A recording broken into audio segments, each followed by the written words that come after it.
সেখানে তাই চাই শক্তিশালী একাদশ। অজিদের সেরা দলের বিপক্ষে কেমন হবে সেই একাদশ, এবার সেই আলোচনায় চলছে বিদ্যমান। ওপেনিং পজিশনে আসবেন তানজিদ হাসান তামিম। পাকিস্তানের বিপক্ষে সেরা সময় কাটলেও কিউইদের বিপক্ষে সেভাবে ভালো করেননি তামিম, তবে পরের ম্যাচে তামিমেই ভরসা রাখবে দল। তার সাথে ওপেনিং পজিশনে এবার দেখা যেতে পারে সৌম্য সরকারকে। সাইফ হাসানের অফ ফর্ম ও ডিপিএল এর পারফরমেন্সের জন্য একাদশের সুযোগের দৌড়ে সৌম্য থাকবেন এগিয়ে।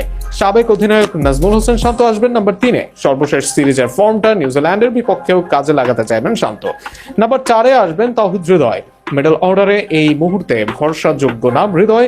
নাম্বার 4-এ তার উপর আস্থা রাখবে দল। মিডল অর্ডারে নাম্বার 5-এ আসবেন লিটন কুমার দাস। দলের উইকেট রক্ষক হবেন তিনি। স্পিন ভালো খেলা ও শেষ দিকে ইনিংস ক্যারি করতে লিটন হবেন ভরসার নাম। আফিফ হোসেন একদিকে ভালো করেননি, আবার দলে আছে ফিনিশারের অভাব। সেখানে দলে ফিরতে পারেন শামীম হোসেন পাটোয়ারি। তাতে ফিনিশারের অভাব খুঁজবে, আবার বল হাতেও তিনি হতে পারেন 6 অপশন। নাম্বার 7-এ আসবেন অধিনায়ক মেহেদী হাসান মিরাজ। নাম্বার 8-এ আসবেন লেগি রিশাদ হোসেন।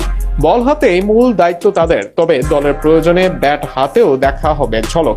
তাদের ছোটখাটো ইনিংস গড়ে দিতে পারে পার্থক্য।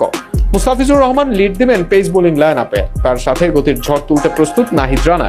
সেখানে নতুন বলের সুইং এর জন্য শরীফুল বা তানজিম সাকিবের কেউ আসতে পারেন দলে। তানজিম সাকিবকে স্কোয়াডে নিয়ে সুযোগ দিলে অবাক হওয়ার কিছুই থাকবে না।